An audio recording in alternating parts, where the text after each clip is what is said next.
2, 1. Hi, this is Jim, the Keys bartender. This is the same broadcast as yesterday. What was that song? I'm Henry VIII. I am. It's going to be a little bit louder, but not a little bit worse. And that's part of the thing. You never heard that song? Yeah. I'm Henry VIII. I am. And I'm back with Natalie Barefoot.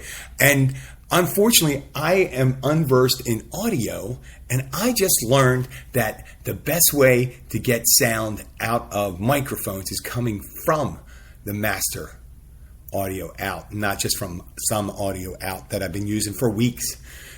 I think I remedied that, and I apologize to Natalie for missing that opportunity yesterday, but she was great. And it was amazing. It was amazing. It was good stuff. Yeah, it was good stuff.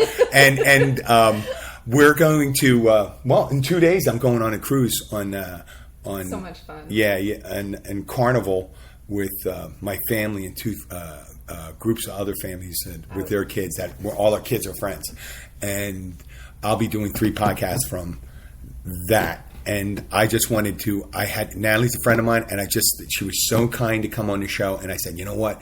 I'm going to dedicate this show, and it's titled The Real Nitwit Walks Into an Interview. Because here I am, the hypocrite, calling someone a nitwit, walking in a bar and not knowing how to behave. And here I am doing a podcast and not knowing how to record. But you know what? I'm done beating myself now. I'm just going to, like an adult, move on and address those things. But here's the deal. And for me to do this, what I want from you is while you're on the Carnival cruise, if you see any dolphins, take pictures and send them to me. I will do that. Yeah. Oh gosh. Oh, easy. I'll do that's it. Okay. That's it.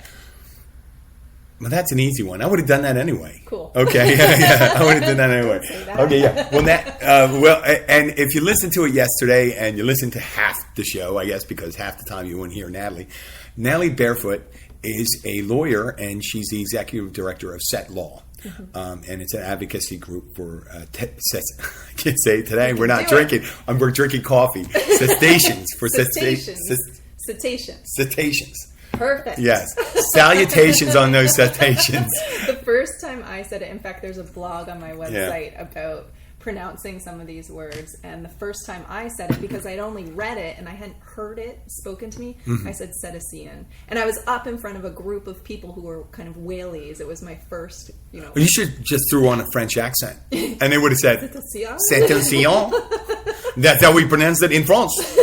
Well, how do you do that? We are close. We are Latin language, and this is what we do. No, I mean, I made. I was in software sales one time. I'll tell you something silly. I mean, it's not as maybe as magnitude as that, but I'm making a presentation to the dean of the Johns Hopkins Medical School for medical education software, and I'm in front of them. And Natalie May got that about me. I don't show the terror that I have when I'm doing something. I just go ahead and do it. Excellent. But I have it. I feel it. And that's that weirdness that comes out sometimes. So I'm doing a presentation. I'm with the vice president of my company I work for, and he is intimidated as crap. And I'm just going ahead. I put in dummy information, meaning sample information, and I'm going blah, blah, blah, blah, blah, and saying all this stuff about the software. And then I finally say, you know what? You should have this for your law school, too. And the dean goes, we don't have a law school. And I look, I went like this and said, well, you think if you're a doctor, doctors need lawyers. Remember, malpractice suits? I went like that. And the vice president of the company just slinks down, and everyone's quiet. And the guy, this big old Irish guy, starts laughing his ass off. And he said that was a good one. And they bought it. They bought it. Yeah. And it was funny. But I digress. We're going to get back to cetaceans. Cetaceans. Okay. Congratulations on being able to say cetaceans. Not crustaceans. Crustaceans. But and we could, there's a lot of stuff we could do with rhyming it. It's about the emancipation of cetaceans. Well, so that's a cool thing. You brought up the French, accent. In French, cétacé is how you would say cetaceans, but it also it's another phrase, cétacé, which is that's enough. Like, I know French. Yeah. Say tasse. Yeah. Say ta apostrophe T-E-C-A tilde under the C. Right? And then a. Well, you're from Canada, so you're like, yeah. That's your second language, right? Are you from the French part of Canada? I'm not. I'm from the English-speaking part of it. Are you Native American at all with that name? No, I thought that was so Barefoot. Yeah, a lot of people think that. It's actually, it's Scottish. Oh, cool. Yeah. Oh, so are you related to William Wallace? Not that I'm aware of. Can you do the speech? I cannot. In front of it? We have a feeling that we were pretty poor people, maybe cobblers, because of our name, Barefoot. Well, if you're cobblers, you wouldn't be barefoot. You would have made your shoes, wouldn't you? Yeah. It'd be a shoemaker. That's true. So Shoemaker. we were just poor then. Oh my God! You were the people that couldn't be. They didn't have enough wherewithal. Mine's Haran, and I think it's. I think it means empty bucket. No, I don't know what it means. But we're Irish, so I'm from a pretty. There's some famous Harans, but it's not a direct lineage. Yeah. Of that. And I don't know how much I'm doing for the name right myself. You're doing great stuff. Oh, yeah? You think so? Well, let's get back. We're going back to the whale stuff. Whale. So we're talking about whales, porpoises, dolphins. What's and this is a biological. What's the confusion? Where's a porpoise and a dolphin? The difference between the two? Yeah. So dolphins and porpoises look very similar. The heads are a little more rounded on the porpoises. They're typically a little smaller. Their teeth are shaped differently. They're, I believe it's cone-shaped teeth for the dolphins and like these spade teeth. And I apologize. I don't mean to put you on the spot. Because Natalie's an advocate for rights for these animals. And there's biologists and people like that. I've had a lot of go-rounds with people on from that amusement, that amusement park in mid part of the state. I don't want to say it. I don't want to give a free advertisement to them. And I did go there as a child before I was aware that we were imprisoning something that shouldn't be in prison. And you take them out of their natural environment. And I understand it causes them mental distress. It breaks them from their family unit. I know the pods stay together. I'm not an expert on it, but I just say I do eat meat and I feel bad about that. I know I do. I know sometimes I hunger, and if you ever get on a boat with me, if I'm, I should be the one that should be eaten first because I will eat everyone else. I don't know why that came out like that, and I'm going on a cruise ship. I always have this thing about it. I talk about, animals. Well, you eat animals. And I go, yeah, I do eat animals. And you know what? Chickens have personality, and pigs have personality, and cows have personality. And they're still delicious to me. I guess it's that, for me, it's that stereotype or the traditional cultural thing for these higher order mammals. And what got you interested in it? What was your first... Oh, goodness. I've just always been drawn to, whales and dolphins. I had them plastered all over my wall growing up. Would kind of drag my parents to go whale watching if we were ever close to it on vacation. I feel just so rightfully placed when I'm out on the sea on a boat. That's where I should be. And I ended up going down a real practical route for my studies. I studied accounting, and then is that what George Washington? Yeah. University? Yeah. That's in D.C., right? In D.C., yeah. Okay, so, and you could have went into the political. Well, you kind of did go to it as an advocate. That's part of the process, right? Yeah. Do you think? And I noticed that you were in New Zealand. Yeah. Now, how long were you down? What were you doing? Give me. You studied accounting in George Washington University, right? You had this affinity for whales, dolphins, porpoises. Yeah. You go and you am I being facile going through that, glossing over it, and then all of a sudden, what do you do after George Washington? So after GW, I worked for two years. I worked in international development with a not-for-profit. I worked 2 years in DC, and then I moved to Africa, to Zimbabwe, for 4 years. I saw that Zimbabwe. Yeah. Was it? And what years were they? Oh my goodness! I arrived there in 1998, and I left there in 2002. Mugabe was in charge Exactly, then. yeah. I'm a political scientist. Yeah, he's still in charge. Yeah, he's still in charge. It's a dictatorship there. They call it a democratic dictatorship. Well, just like a social, yeah. like just like in the communist or in Russia, whatever you want to call it, from the right or the left. It's demagoguery to me. Yes, all the same. But some, it's weird. I got a little. There was in Dominican Republic. If you look at the island of Hispaniola, Dominican Republic and Haiti occupy it. Yeah. If you go over it and you look at satellite pictures, you'll see a stark difference in the geography and the color, and there's a reason for it.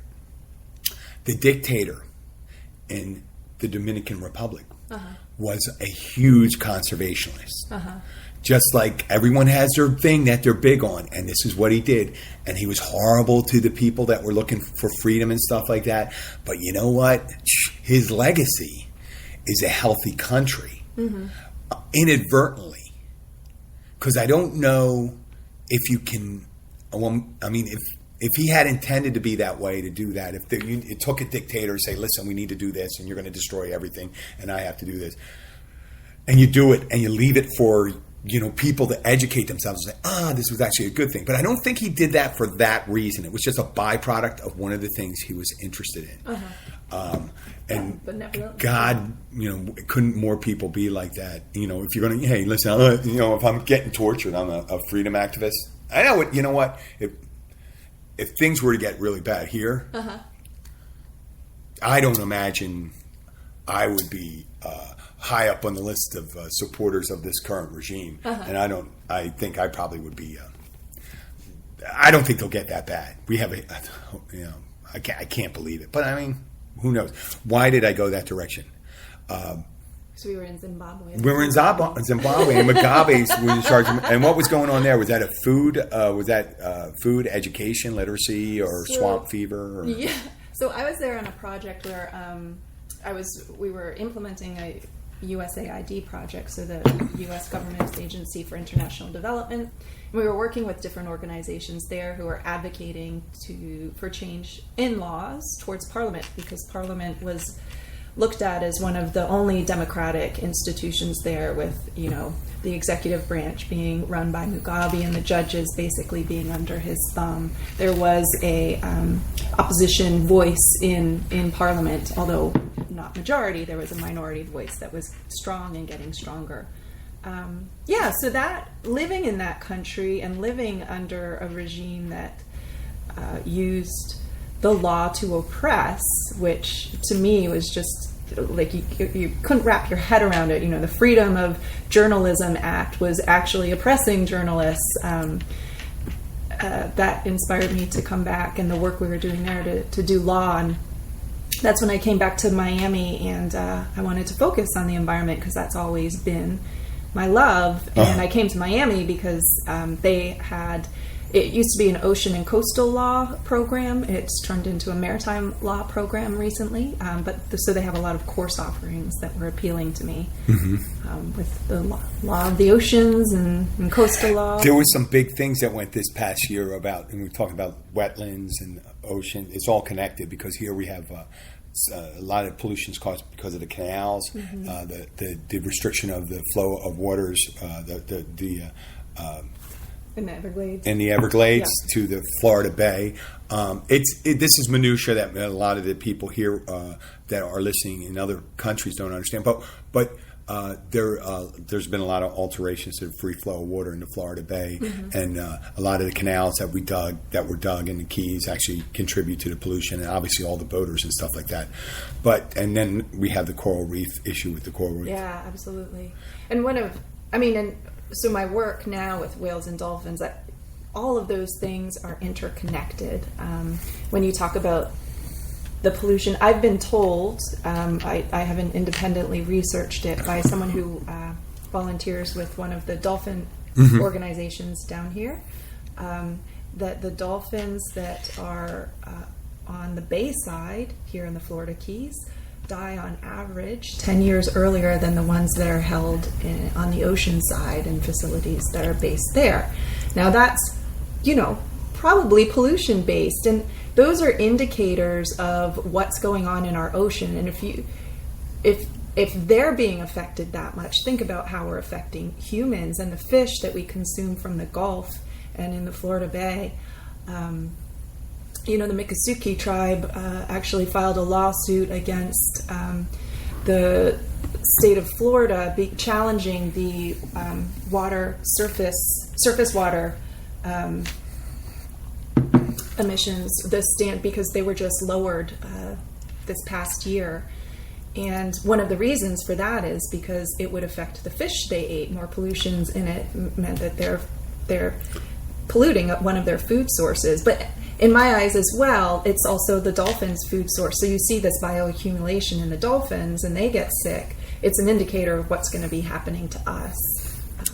There was a huge die-off recently of the seagrass on the bay side. I met NOAA researchers about 8 years ago that were coming in and studying the salinity changes in the back country in Florida Bay, where because you don't have the fresh water flowing in, that it's a more shallow body, so evaporation affects it greatly there and raises the saline content, and then you less flow coming in, you have less movement and things like that. And then we had the BP disaster, and then people. The reason why I'm dressing as a Keys bartender, we're just not.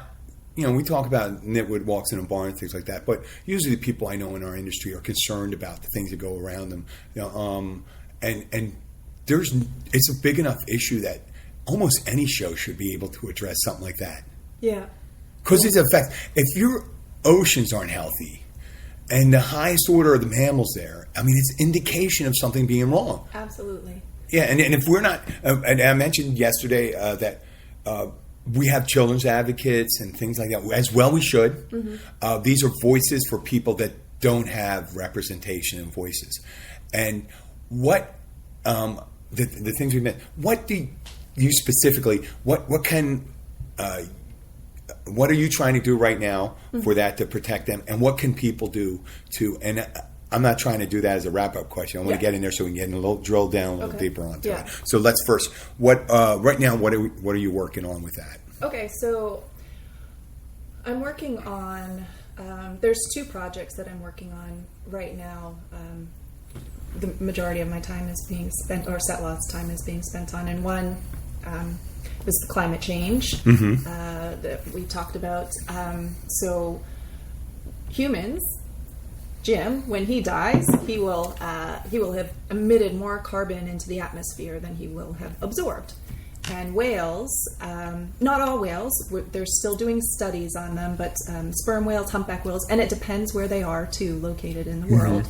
Through the life of their existence, they will actually absorb more carbon than they will emit, and they do that in 3 ways.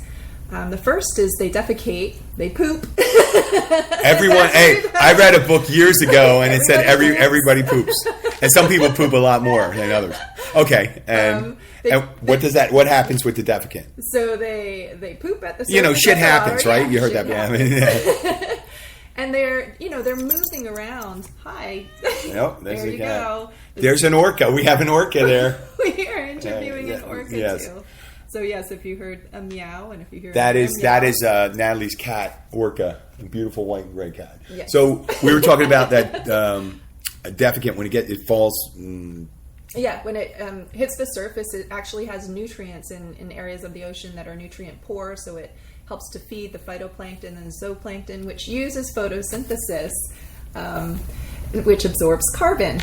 And the second way they do that is pretty similar, as their movement through the oceans and diving down and coming up brings nutrients from the different levels up to the surface and mixes it around, doing pretty much the same thing, allowing nutrients and even the plankton that's sinking to come back up to the surface and keep on, photosynthesizing.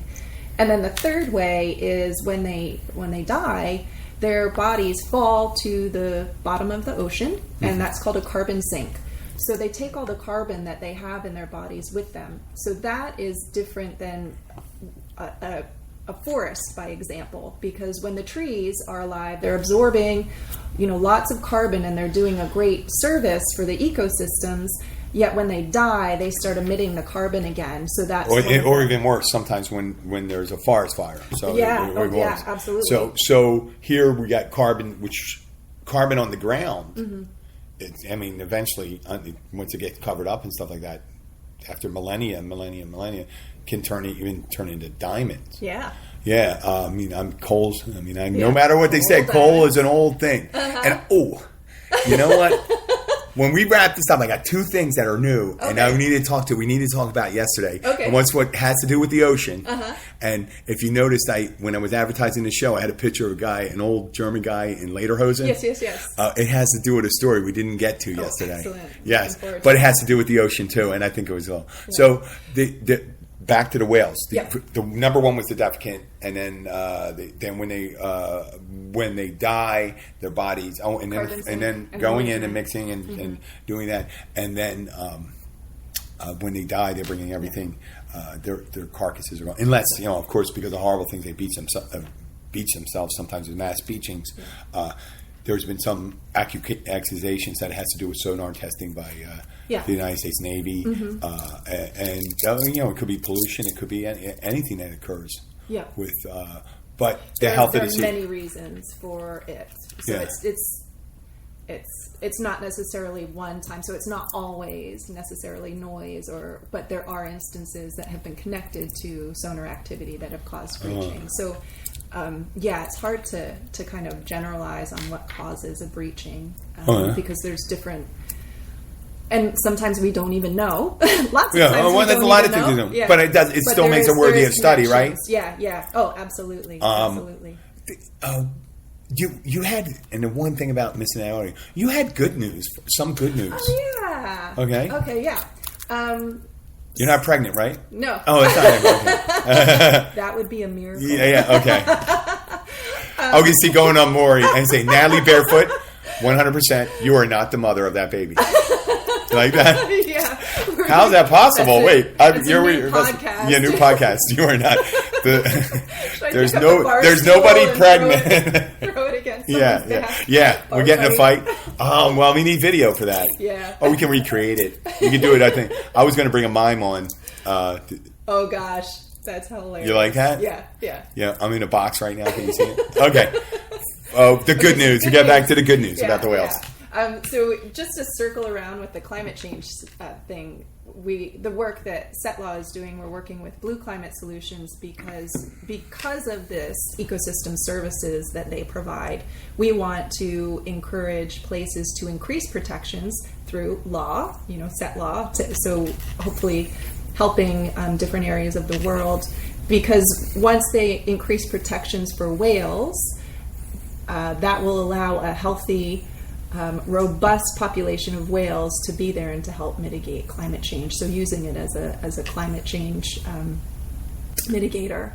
There's an interesting, if you want to read some TED Talks, there's things people, back in World War II, and this is really crazy history to me, President Roosevelt, when he thought he was going to live a longer life, and he didn't make it through World War II. But he expected when he left the presidency, his project, he wanted to do a de-desertification project in Africa, in Sahara. That was one of the things. Now, what I saw in a TED Talk, an environmental biologist said that they were going to areas that had experienced a lot of drought, and there were just long periods of drought, and they couldn't, and because of the vegetation was dying, whenever there was rain, there was no, it disappeared. So what happened, we stopped doing this. He brought in, and this one particular place put in large grazing herds of goats. Mm-hmm. And it turned up the soil, added bacteria to it, and things like that. And over the course of rain, a couple seasons, he showed a picture side by side in several places where just the goats, it comes back, and the scrub grows, and the thing. And when you have the greenery around these dry runs, that the water exists longer, Yep. and it gives it an opportunity for more water to exist, and more evaporation, and more things to occur. So there's a way, and a lot of times with environmentalists, we tend to, and I can't, we tend to focus on the gloom, but we can do. I mean, there are ways to where we can make it better, leave a better place than we got, and they have.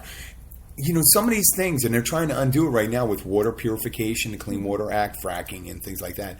There are some rollback, pushback, but I think people like you, CET Law, having a healthy whale, higher mammal population is in order. And what could people do? And what could people do to really affect change for at least when it comes to CET Law, or who should they contact or look for, or website or organization? Okay, so our website is www.cetaceanlaw.org. I'll spell that. I'm going to put that on the website.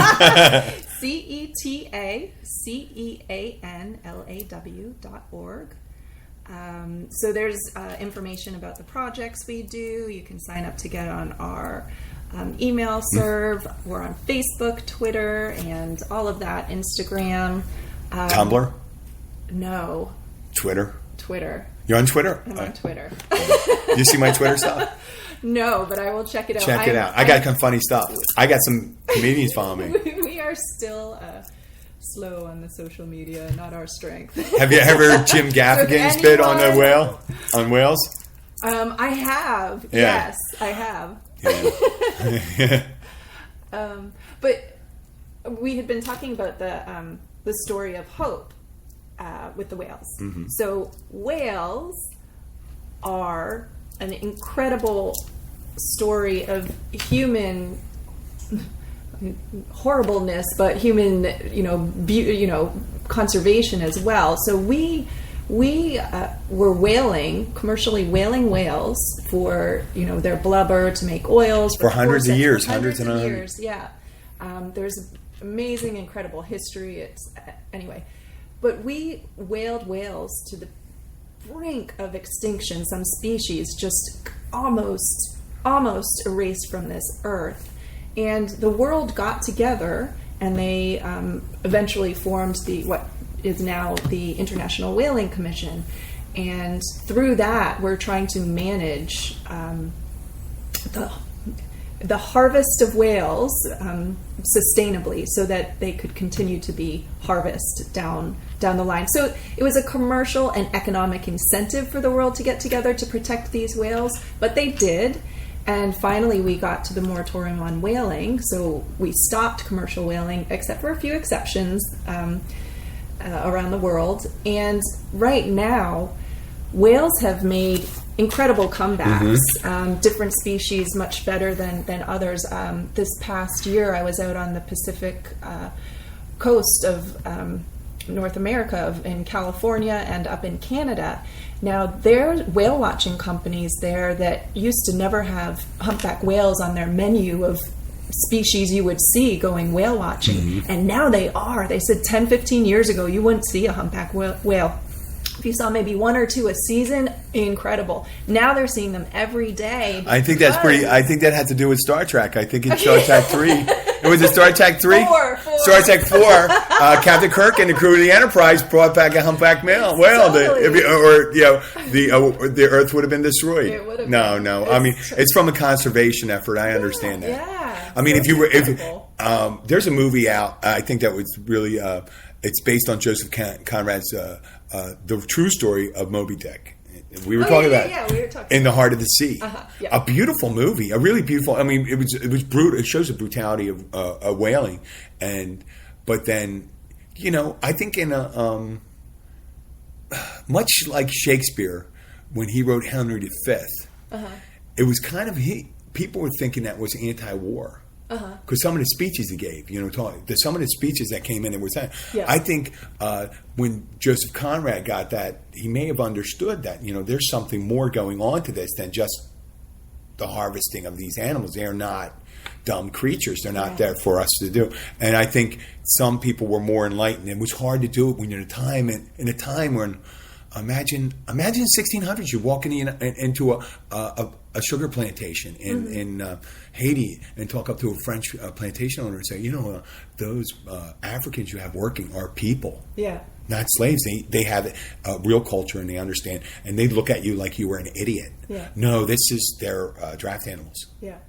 And I think that, and whether that's a resource, we need whale oil. We need whale oil. Mm-hmm. We need to have the whale oil lit up during the early industrialization. And then, but when petroleum came about in the 1860s, I think it was 1860s, I'm not just a bartender. People started saying, well, we have petroleum now and then natural gas. We have replacements for everything that the whales used to provide for us. So. Yeah, there is. And I think it's a wonderful job you're doing with that, and I appreciate it. I don't want you to keep on doing it. Thank you. And I want to thank you for giving me another shot. And also, let's get back to the story. I was working at the bar, and it was Sunday or Monday. Uh-huh.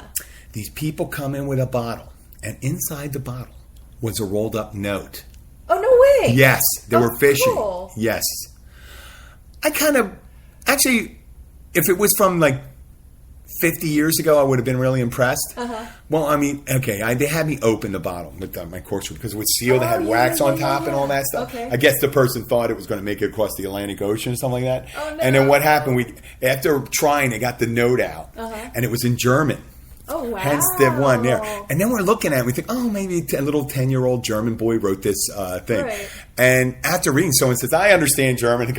And they go, it's my 60th birthday. And I go, oh. Well, that gets kind of weirder. And then he says something about his thing. And then he says something about 2014. He said, 3 years. And so, no, we dropped this off March 2017. Oh, no. Cuba. 3 months. I go, wait, first Cuba. And then I was going, and they gave a return address and all that stuff. Uh-huh. And I thought, wouldn't it be great if we sent a note from the U.S. Department of Environmental Protection and say, there's a $10,000 fine. And we have an extradition treaty with Germany, and we will be there to serve notice. Oh, that's so mean. Well, you drop. Hey, that's just me as a joke, you know what I mean? But dropping bottles and stuff we don't need to put any more stuff. That's an antiquated way, a romantic way, but a stupid way. If you consider in the middle of the Pacific Ocean, there's a trash heap the size of Texas floating around there. Mm-hmm. Why would you have to? Why would you drop a bottle? Why don't you could just go on the internet and post a message for everyone and see who'll get it and then send something back to you. You get millions. When you drop a bottle in, you're hoping for someone to find it. Yeah. And then say, well, I don't know, and if you really wanted to be fine, I'm thinking a 60-year-old German man, I would have.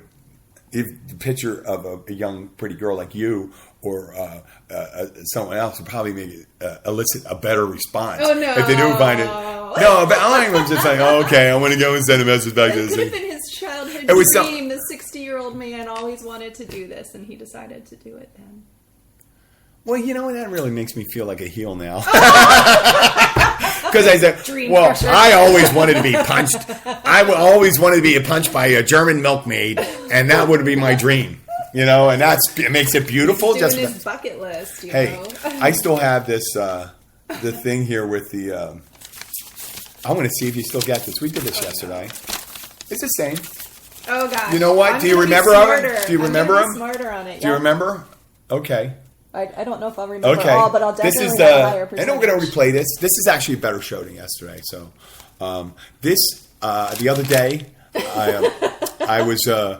We had a wine rep come in, and the guy went in, and he was real deep describing his stuff, and the loamy soil, brings out the fruit forwardness of this wine, and it really these grapes were harvested at their peak, and blah blah blah blah. And I said, I said, I was saying, stamped by this feet of mestizo slaves and descendants of mestizo slaves, and are paid $3 a day. It's one of my bucket list things. I want to stomp grapes. Just like Lucy and I love Lucy? Totally. Okay. How much fun does that look like? What color grapes do they use for white wine? Oh, don't they use red? Really? Yes. Yeah. Yes. What makes it red? Yeah. What? Huh? What makes wine red? The skin. Yes. This is a tough one now. Okay.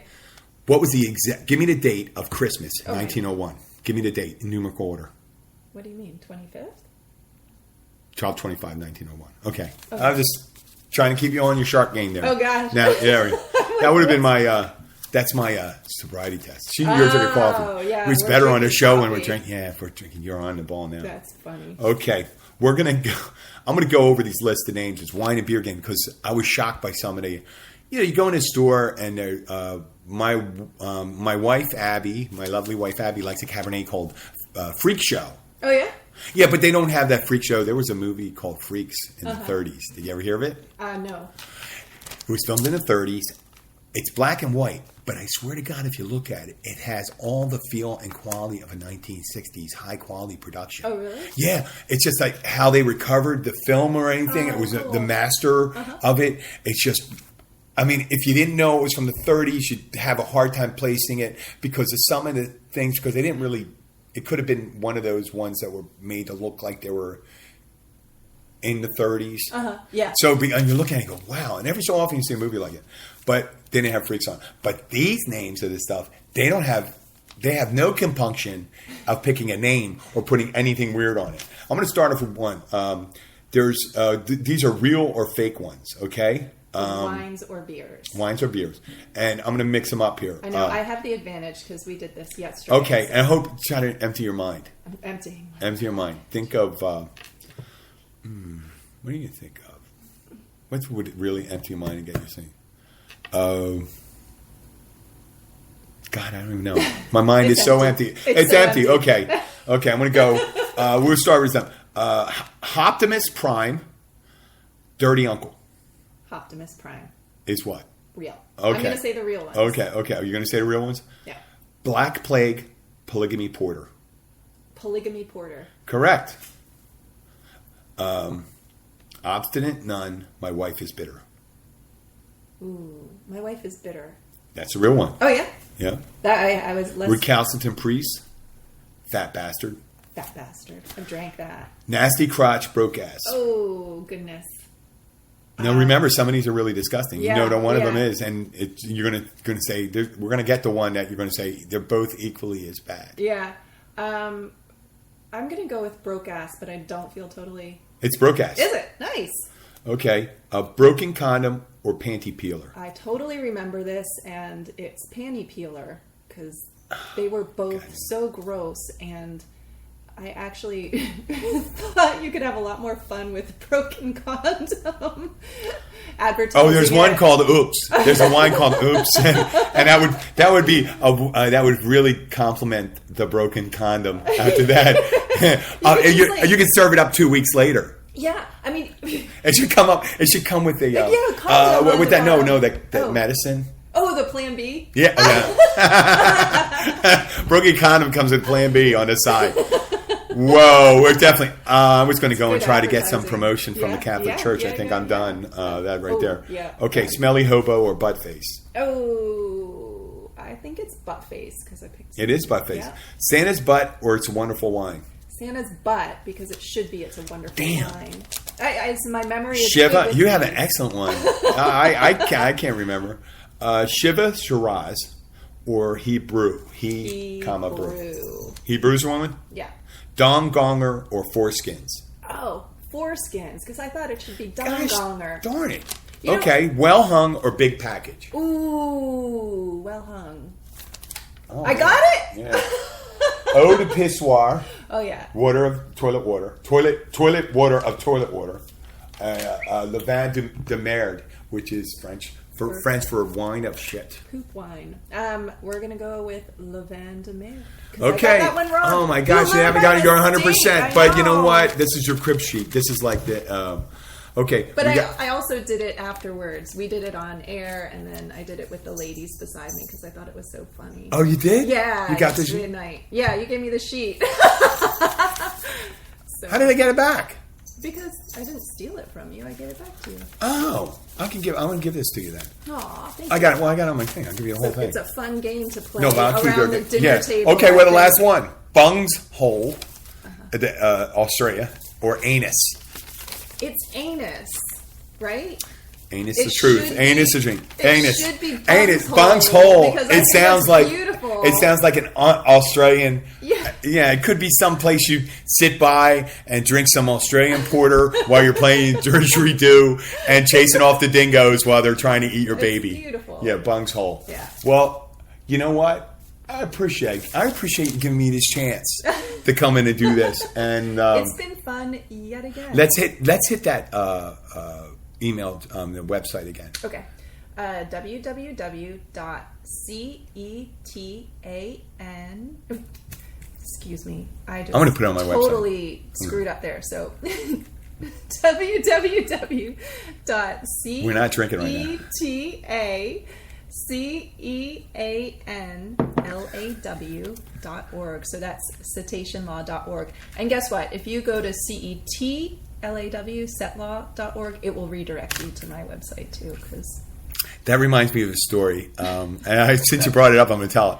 A friend of mine was in a lawsuit and he had to go to a mediation. Uh-huh. His wife got in an accident with a guy who happened to be an Asian Indian, and I don't make fun of people's accents, but sometimes when you're in a court environment, it's very interesting. Mm-hmm. And they were taking testimony in front of a mediator, and they had a stenographer there.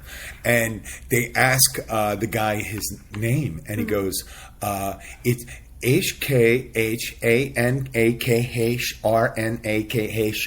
HKHANAKHRNAKHRNTNKH. And the people go, what? Stenographer? And so, could you write that down? And the guy grabs his lawyer pen. Uh-huh. And he writes it on his hand. Oh no! And the stenographers ask, "Can we take him to the copy machine and copy his hand?" And they said they lost it right then. Oh my goodness! Yes.